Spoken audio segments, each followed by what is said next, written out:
I am the Tofu Golem. Please enjoy the video. You start by confirming Mac OS is current because Safari updates arrive with system updates. Open About This Mac. Note the version. Once done, make a Time Machine or iCloud backup so you can restore if something goes wrong.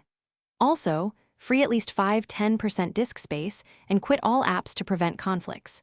These steps minimize risk and speed the update. Now move directly to Software Update to fetch the necessary Safari files and dependencies. You should open System Settings, go to General, then Software Update to see available Mac OS updates. Download and install them because Safari updates are bundled with the OS installer.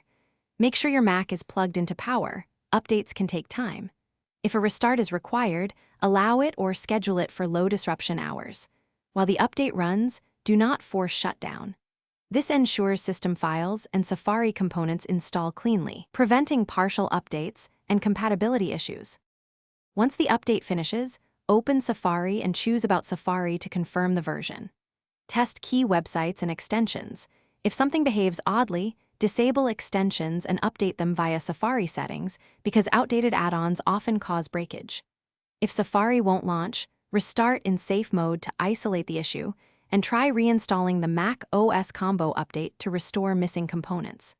If problems persist, restore from the backup you made earlier. This step-by-step closure gets you back to a stable, updated browser.